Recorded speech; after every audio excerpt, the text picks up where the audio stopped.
శుభోదయం అందరికీ. ఈ బ్లాక్ హెన్నా యూజ్ చేసి మీ హెయిర్ని నల్లపరుచుకోవాలని చూస్తున్నారా? వద్దండి, అందులో చాలా కెమికల్ వాడుతున్నారు. దానివల్ల మీ కళ్ళు ఎఫెక్ట్ అవ్వచ్చు, మీ హెడ్ కూడా ఎఫెక్ట్ అవ్వచ్చు.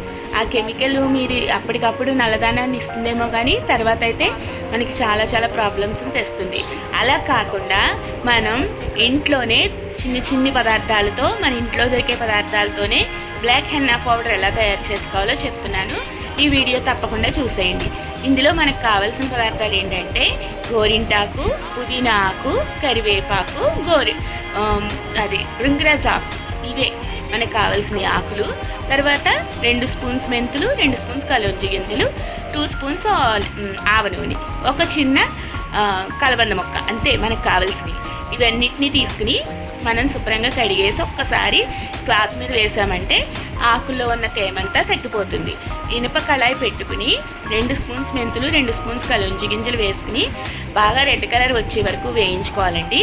వేయించిన తర్వాత మనం ఈ ఆరబెట్టుకున్న ఆకులను కూడా వేసేసి బాగా బ్లాక్ కలర్ వచ్చే వరకు ఈ ఆకులనంటే వేయించాలి. ఇవి వేగిన తర్వాత మనం మిక్సీ చేసుకోవాలన్నమాట. మిక్సీ చేసుకుంటే మనకి బ్లాక్ కలర్ అయితే ఆటోమేటిక్గా వచ్చేస్తుంది. ఈ ఆటోమేటిక్గా వచ్చిన బ్లాక్ కలరు మన హెల్త్కి, మన కళ్ళకి ఎటువంటి సైడ్ ఎఫెక్ట్స్ ఇవ్వదు. సో ఈ గోరింటాకులో ఉన్న స్ట్రక్చరు, పుదీనాలో ఉన్న స్ట్రక్చరు ఇదంతా కూడా మన తలకి చుండ్రును పోగొడుతుంది. బ్యాడ్ సెల్స్ని తొలగించి గుడ్ సెల్స్ ఓపెన్ అయ్యేలాగా చేస్తుంది.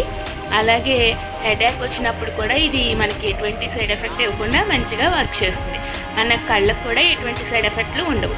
ఇలా బ్లాక్గా వచ్చే వరకు వీటిని బాగా రోస్ట్ చేసి మిక్సీ చేసేయడమే. మిక్స్ చేసేసిన పౌడర్ని మనం ఒక కంటైనర్లో భద్రపరుచుకుని ఎప్పుడైనా మనం బయటికి వెళ్దాం అనుకున్నప్పుడు, హెడ్ బాత్ చేద్దాం అనుకున్నప్పుడు ఒక 2 స్పూన్స్ కప్పులో వేసుకుని దాంట్లోనే కొంచెం అలోవెరా జెల్లు, ఆవ నూనె అప్పుడు మిక్స్ చేయాలన్నమాట. ముందైతే ఏది మిక్స్ చేయకూడదు. ఓన్లీ రోస్ట్ చేసిన పౌడర్ని మాత్రమే మనం కంటైనర్లో భద్రపరచుకోవాలి. అలాగే ఈ భద్రపరుచుకున్న పౌడర్ని ఎప్పుడు కావాలనుకుంటే అప్పుడు ఒక 2 స్పూన్స్ తీసుకుని మనం యూజ్ చేసుకోవచ్చు. ఈ అలోవెరా జెల్లు, ఆవ నూనె మళ్ళీ మిక్సీలో వేసి ఒక్కసారి మనకి హెన్నా స్ట్రక్చర్ వచ్చే వరకు